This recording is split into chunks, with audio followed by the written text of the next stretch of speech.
Une domination en catégorie de jeunes qui précède une arrivée souvent précoce en équipe première, où les louanges fusent en même temps que les premiers coups d'éclat.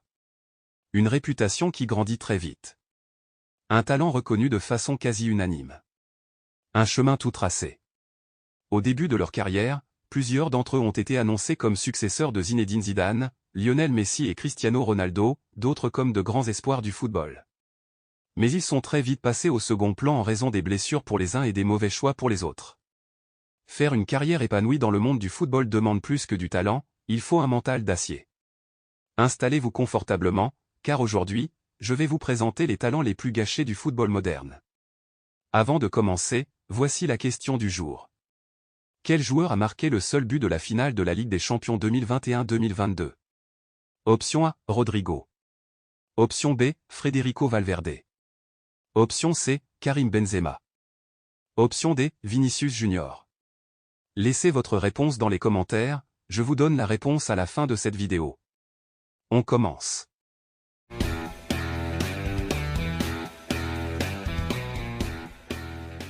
Voici les 30 talents les plus gâchés du football moderne. 30. Federico Macheda.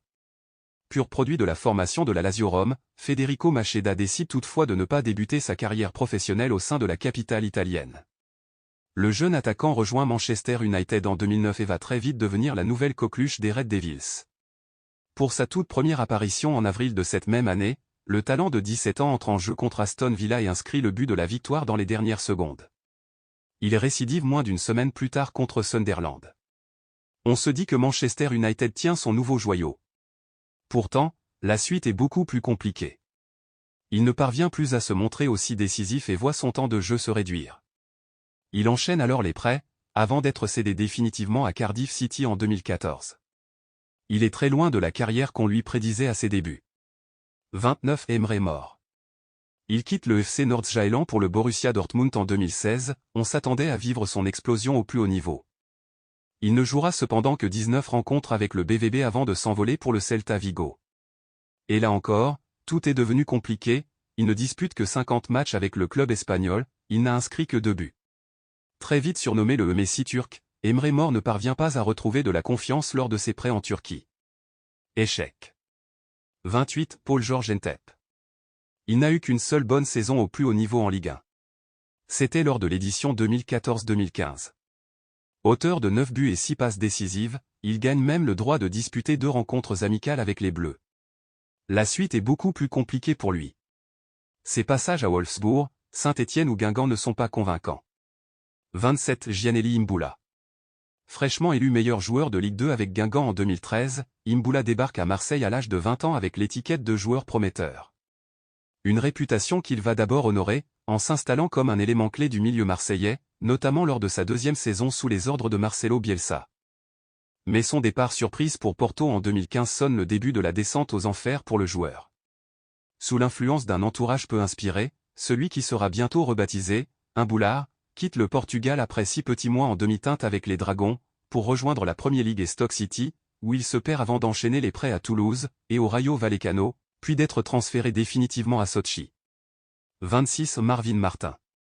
Considéré comme le futur Zidane, Marvin Martin n'a pas su résister face à la pression médiatique. Pourtant, ses débuts chez les Bleus étaient encourageants mais le changement de sélectionneur ne l'a pas aidé. Didier Deschamps appelle beaucoup moins Marvin Martin. C'est le début de la galère pour lui. Il enchaîne ensuite les blessures et les échecs. En 2 ans et demi il loupe environ 350 jours de compétition car il enchaîne les allers-retours à l'infirmerie. Il était placé au devant de la scène trop tôt. 25. Adrian Mutu. Sans son comportement en dehors des pelouses il aurait pu aller bien plus haut. Véritable phénomène à ses débuts en Roumanie, l'attaquant rejoint très tôt l'Inter Milan. C'est toutefois lors de ses passages à l'Hellas Vérone et à Parme qu'il va prendre une nouvelle dimension. Ses performances vont convaincre Chelsea de se l'offrir en 2004 pour 19 millions d'euros. Il ne joue toutefois que très peu chez les Blues. Pour ne rien arranger, Adrian Mutu est suspendu après avoir été testé positif à la cocaïne. Il rebondira à la Juventus, avant de s'engager à la Fiorentina en 2006. Il va devenir une idole pour les tifosi de la Viola. Il est toutefois de nouveau contrôlé positif, à la sibutramine cette fois-ci, en 2010. Ayant longtemps intéressé les cadors du football européen, Mutu finit sa carrière dans l'anonymat au sein de son pays natal, après un passage à l'AC Ajaccio. 24 Ibrahima Fellaini. Il était vraiment talentueux pour devenir l'un des meilleurs joueurs néerlandais. Impressionnant lors de ses débuts avec le PSV Eindhoven, Ibrahima Fellaini s'impose dès ses 17 ans comme un maillon important de son club formateur. Peu épargné par les pépins physiques, il parvient toujours à retrouver une place de titulaire. Le FC Barcelone se l'offre en 2015, pour 3 millions d'euros, à 1 an de la fin de son contrat. Cette opération a tout d'un joli coup pour les Catalans pourtant, Ibrahima Fellaini ne s'imposera jamais au sein du club. Bien évidemment, son physique ne l'a pas aidé. Ne disputant que 36 rencontres avec le Barça, il sera cédé définitivement 5 ans après son arrivée. International néerlandais à 53 sélections, le milieu offensif terminera sa carrière au sein de son club formateur. 23 Ruben de la Red. Un grand espoir du Real Madrid dont le destin fut brisé par un problème de santé. La saison 2007 fut celle de la révélation pour le relayeur espagnol. Titulaire à Retafe, il voit même les portes de la sélection s'ouvrir. Mieux, Luis Aragonés le convoque pour l'Euro 2008 remporté par la Rora. Le Real Madrid actionne son droit de retour et rapatrie l'enfant du club. Champion d'Europe, il revient une nouvelle fois dans son Real Madrid, avec un nouveau statut. Mais le 30 octobre 2008, tout bascule. Opposé au Real Union en Coupe du Roi, la Maison Blanche aligne un 11 remanié dans lequel Ruben figure. À la 13e minute, le joueur s'effondre. Victime d'une syncope, il provoque la panique des joueurs autour de lui et l'intervention du staff médical. Quelques minutes plus tard, heureusement, il revient à lui. Les examens passés par la suite lui interdisent de reprendre la pratique du football pour le reste de la saison, ainsi que la suivante. Il mettra fin à sa carrière quelques mois plus tard. Triste fin. 22 Fernando Gago. Il est un milieu défensif très fin et une vision de jeu remarquable, très bon dans la récupération et les transitions rapides. Gago est également une excellente lampe de rampement pour des attaquants qui aiment la profondeur. L'éclosion de Fernando Gago à Boca fut aussi spectaculaire que rapide. Il devient en quelques matchs titulaire, chouchou du public et l'un des meilleurs joueurs du Boca qui remporte ses 5 compétitions en 2005, en plus d'un mondial U20 en compagnie de Messi et Sergio Agüero. Devenu l'un des meilleurs joueurs d'Amérique du Sud, le Real Madrid n'hésite pas à le recruter pour 20 millions d'euros en 2007, et après quelques mois d'adaptation, il devient à nouveau l'un des joueurs les plus aimés du public qui apprécie son abnégation et son sens du sacrifice. Gago engrange également ses premières capes en équipe nationale, où il est fréquemment utilisé sans pour autant devenir un cadre malgré une Copa América 2007 de très belle facture. Il remporte coup sur coup 2 titres de champion et la médaille d'or aux Jeux Olympiques avant que les blessures ne freinent sa progression. Gago ne parviendra pas à retrouver la confiance de ses entraîneurs et son niveau s'en ressent fortement. Sa carrière semble être relancée avec l'arrivée de Mourinho qui demande à conserver l'Argentin, mais de nombreuses blessures l'empêchent de convaincre le Portugais. Gago est ensuite prêté à la Roma à l'été 2011, il arrive avec la volonté de se relancer, mais ne convainc pas totalement. 21 Paulo Henrique Chaga de Lima. Alias Ganso. En 2010, l'une des plus grandes polémiques du football brésilien était l'absence de Neymar et de Ganso dans la sélection de Dunga pour la Coupe du Monde. Très jeunes, ils ont été perçus comme 2 révélations incontournables. Ganso a souffert de diverses blessures et a baissé en termes de rendement. Depuis lors, il n'a jamais retrouvé son niveau. Il s'est engagé à 27 ans sur le vieux continent, du côté du FC Séville. C'est toutefois un flop puisqu'il ne disputera qu'une dizaine de rencontres de Liga, en 2 saisons, avant d'être prêté à Amiens. Et en Ligue 1, Ganso ne parvient pas à se relancer. Il décide donc de faire son retour au sein de son pays natal, en 2019. 20 Freddy Adu. Combien de joueurs peuvent se vanter d'avoir été adoubés par le roi Pelé en personne? L'Américain d'origine ghanéenne avait réussi une arrivée tonitruante dans le paysage footballistique mondial en étant le plus jeune sportif à signer un contrat professionnel aux États-Unis après ses débuts à 14 ans. Mais lorsqu'il tente sa chance en Europe, les choses se compliquent. Après 3 ans à Benfica où il ne joue qu'une vingtaine de matchs, Adu est prêté à Monaco, à Belenenses, à l'Aris Salonique, puis à Rizespor. 9 pays, 15 clubs, finalement, Adu aura plus connu une carrière de globetrotter que de footballeur. 19 Abu Dhabi. Le nouveau Patrick Vieira aura très vite déchanté à cause des blessures. Quelle déception de ne pas avoir pu voir Abu Dhabi être épargné par les pépins physiques au cours de sa carrière. Lorsqu'il était en forme, le milieu tricolore s'imposait comme l'une des références à son poste. Il a pu le démontrer lors de son passage à Arsenal de 2006 à 2015. Et ses performances lui ont permis d'être sélectionné en équipe de France. Il n'a toutefois jamais disputé plus de 30 rencontres de Première Ligue dans une même saison. Et ce n'est pas la faute à des performances moyennes. C'est surtout son corps qui ne lui a pas permis d'enchaîner les performances au très haut niveau. Un gros gâchis pour le joueur. Avec un peu plus de chance, on parlerait certainement d'Abou Diaby parmi les références à son poste. 18. Yohan Gourcuff. L'un des supposés nouveaux Zidane. Il explose et impressionne la France entre 2008 et 2010, à Bordeaux, mais ses nombreuses blessures lui ont gâché sa carrière. Les observateurs du football sont unanimes, Gourcuff avait un réel talent, c'était un génie. Mais le talent lui seul ne suffit pas. Il a eu 19 blessures durant sa carrière, ce qui est beaucoup trop pour espérer quoi que ce soit dans le foot. Son arrivée à Lyon fut un peu le départ de sa descente aux enfers, car à Bordeaux il ne s'était blessé qu'une seule fois. 17. Jérémy Menez. Après l'Euro des moins de 17 ans, Jérémy Menez signe professionnel à Sochaux en devenant au passage le plus jeune joueur de l'histoire à signer un contrat pro en France. Joueur technique et doué des deux pieds, Menez se fait vite remarquer et signe à l'AS Monaco en 2006 puis à l'AS Rome en 2008 pour 4 ans. Pendant 5 ans, il peine à confirmer et signe chez un PSG qui venait de se faire racheter par les Qataris. Star du club de la capitale à son arrivée, Menez n'arrive pas à s'imposer à cause de la concurrence. Il quitte donc le PSG en 2014 en direction de l'AC Milan. Menez explose lors de sa première saison au Milan AC. Il inscrit 16 buts en 33 rencontres. Sa deuxième saison est néanmoins gâchée par des douleurs au dos. Jérémy Menez revient en France aux Girondins de Bordeaux. Comme au PSG, il y est très irrégulier. Il fera également des passages à Antalyasport, au Club América, au Paris FC et à la Reguina en Série B. Le prodige français, issu de la fameuse génération 87, avec Ben Arfa, Nasri et Benzema, n'a pas exploité tout son talent. Avec la sélection tricolore, il a notamment 24 sélections. 16. Anderson Luiz de Abreu Oliveira. Tout est allé très vite pour Anderson. Après seulement une saison chez les pros au Brésil, le milieu de terrain quitte Grêmio pour rejoindre le FC Porto en 2005. Il n'a que 17 ans et va attirer les cadors européens, dont Manchester United. Les Red Devils se l'offrent pour plus de 30 millions d'euros en 2007. Un investissement qui peut s'avérer très vite rentable puisqu'il est élu Golden Boy un an plus tard. C'est toutefois sa seule distinction individuelle. Il ne s'imposera jamais comme un titulaire indiscutable au sein du club mancunien. Son prêt à la Fiorentina en 2014 n'y changera rien. Anderson n'aura jamais réussi à franchir l'étape de s'imposer au plus haut niveau. Une grosse désillusion pour un joueur qui était attendu tout en haut. 15. Hachim Mastour. En 2014, alors qu'il n'avait que 16 ans, Hachim Mastour était présenté comme une future grande star avec une technique bien au-dessus de la moyenne. Il était déjà comparé aux plus grands joueurs de la planète.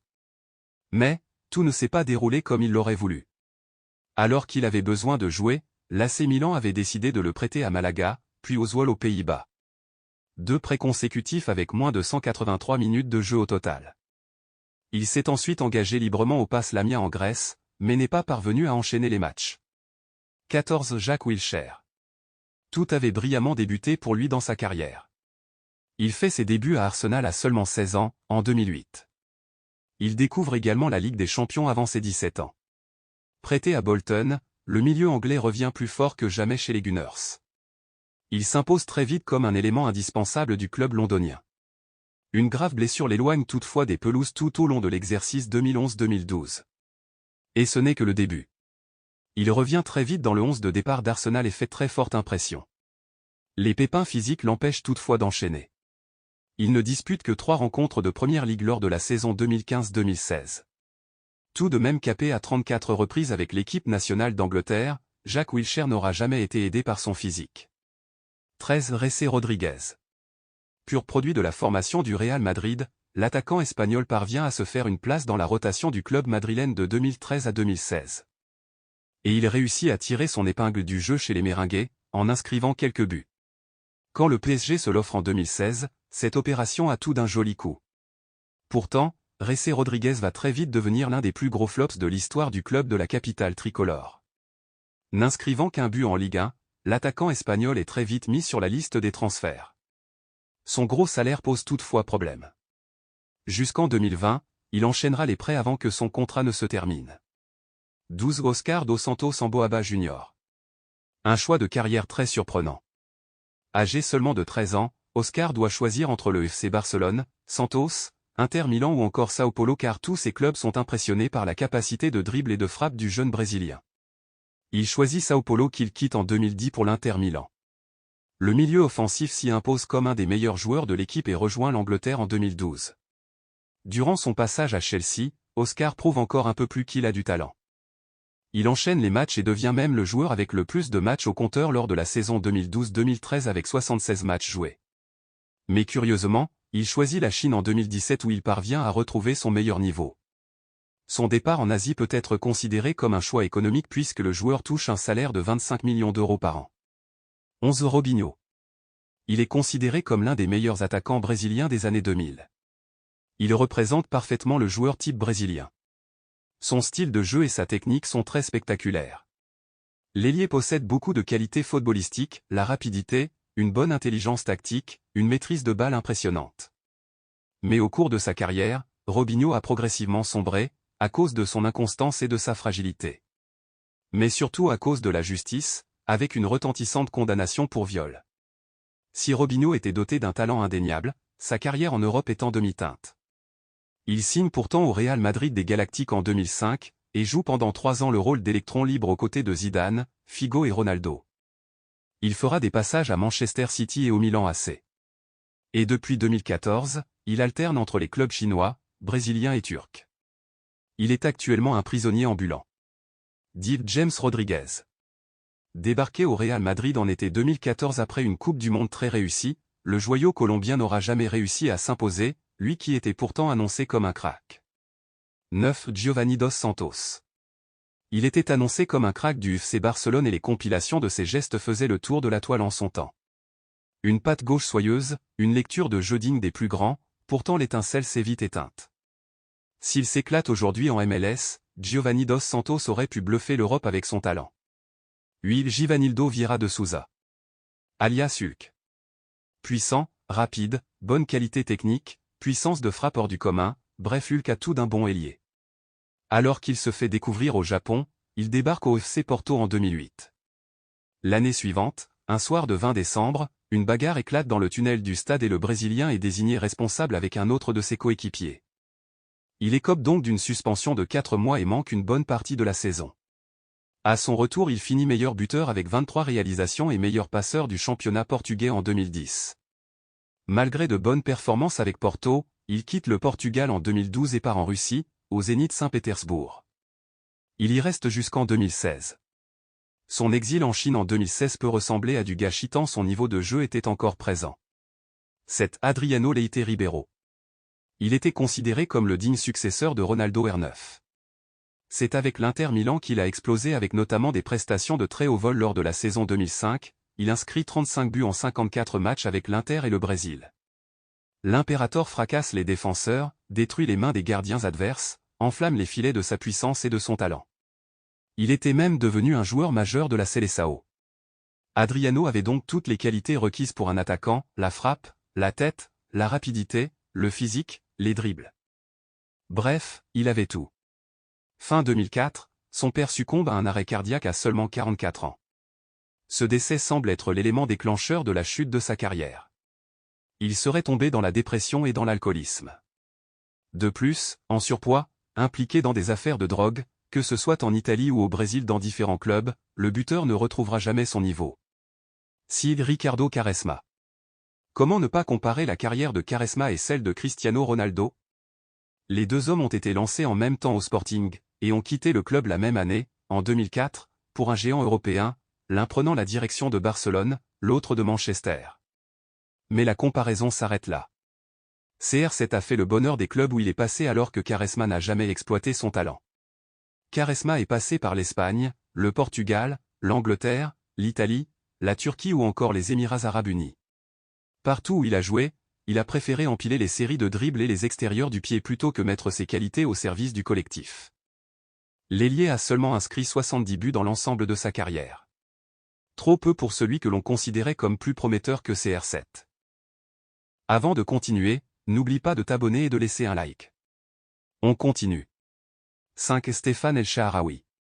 Formé au Genoa, Stéphane El Shaarawy impressionne lors de ses débuts.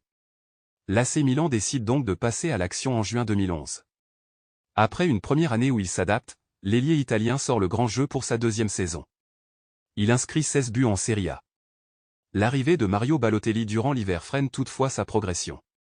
Stéphane El Shaarawy va rentrer petit à petit dans le rang des joueurs moyens. Pour ne rien arranger, des pépins physiques viennent l'empêcher de jouer en 2013.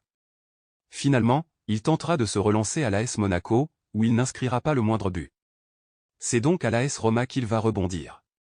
Malgré un passage en Chine, il a fait son retour en Italie en 2020. Il joue surtout le joker de luxe au sein du club de la Louve. On est bien loin de ce qu'il avait montré en 2012.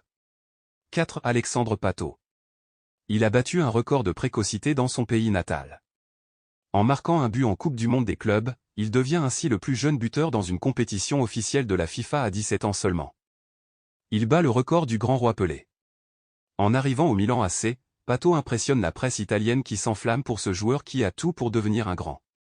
Malheureusement pour lui, ses blessures à répétition et sa mauvaise entente avec Ibrahimovic vont lui coûter le prix de Bidon d'Or 2012.